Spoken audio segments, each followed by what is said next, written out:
I was raised in a Christian home. When the church doors were open, we were there. And got into high school, I began to shun everything and all my teaching and all my upbringing. I began to drink, I began to party, I began to do all the things that the world says will fill that void that's in your heart. And yet that void couldn't be filled. I tried to fill it every way that the world has to offer. So you're looking to one that was 21-year police officer with the Dallas Police Department. Half of my career I was a drunk, half of my career I was on speed, half of my year I was on everything you could get on. And I lived that life day after day. I was into the martial arts, deep into the martial arts. I was into mind control. I felt like that if you could control the mind, you could control everything. And the devil jumped on that big time. I didn't believe in love. I didn't believe in nothing. I wouldn't talk to you about love. I felt like the only difference between a Christian and a non-Christian is that the Christians covered it up. I didn't cover anything up. I trained religiously 4 years, every day, 5 days a week. I trained to take a man's life. I trained in the martial arts to kill a man. Except for the grace of God, it didn't come down.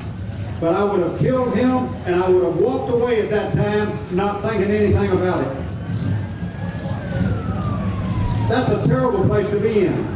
I actually took a contract over a cup of coffee and a pay of money. I took a contract to take a human life. Now I know that in a group that's this large, there are many of you maybe that may be saying, well, you know this Christianity stuff, you're just a sissy when you get into that. You don't really know what you're talking about.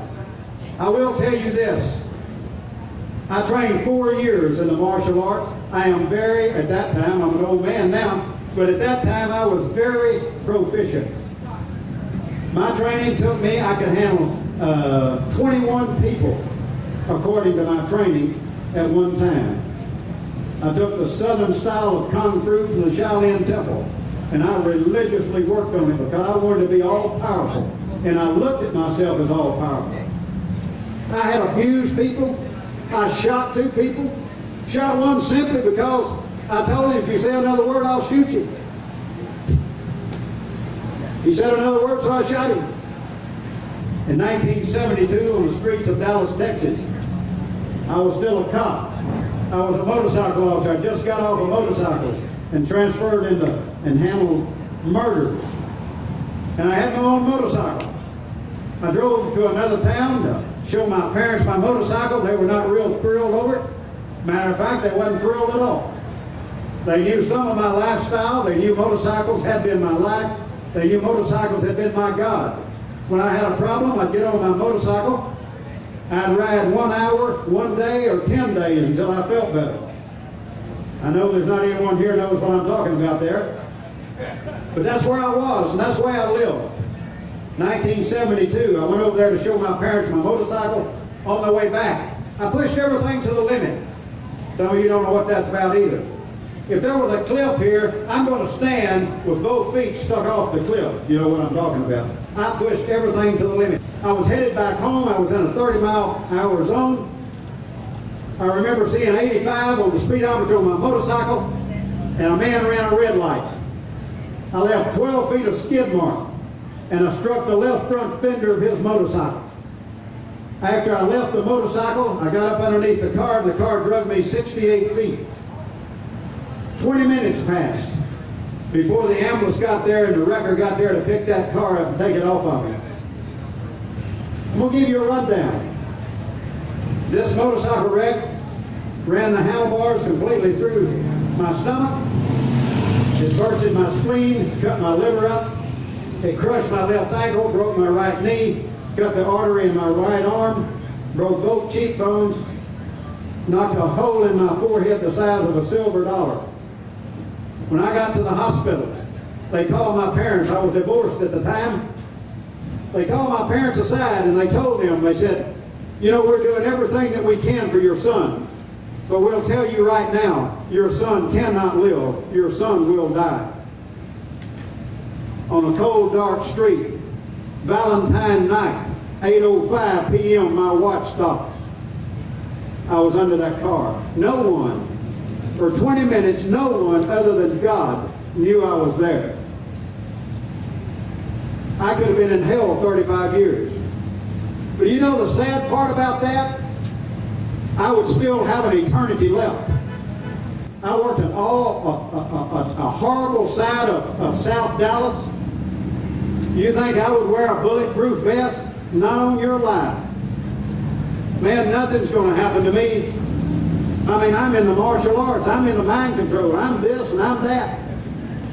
And then I wake up in a hospital with my head as large as that tire almost, and one breath away from splitting hell wide open.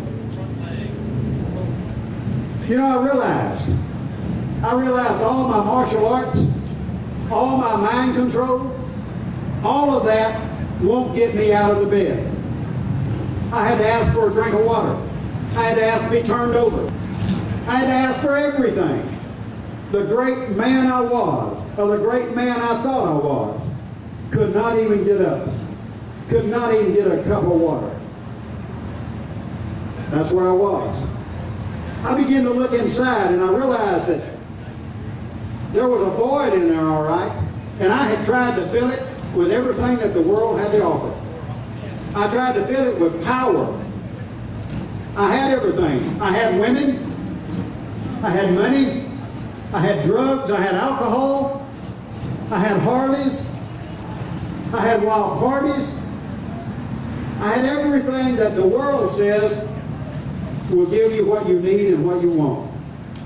And I'm here to tell you, it won't. If I could have filled it, it would have been filled. What did I deserve on that street in Dallas, Texas? Justice would have put me in hell. Mercy and grace is what I was looking for.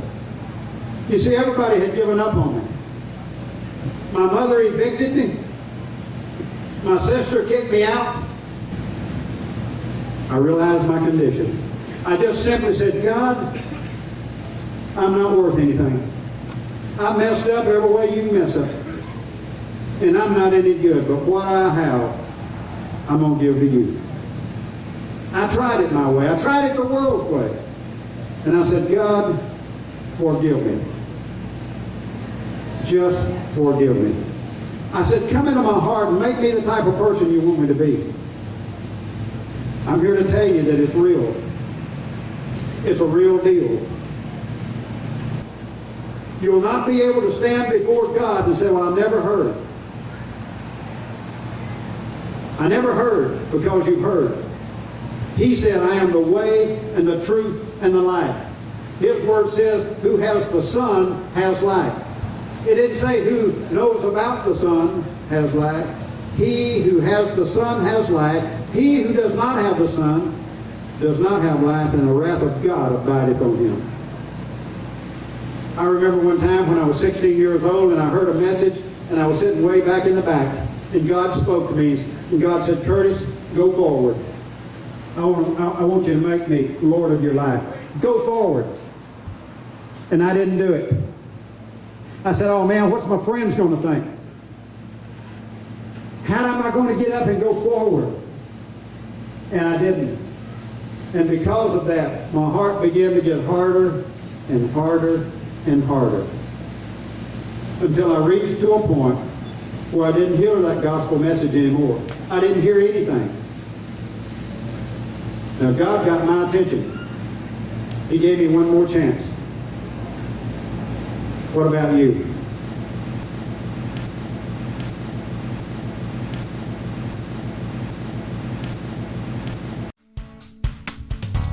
How long must I wait in this valley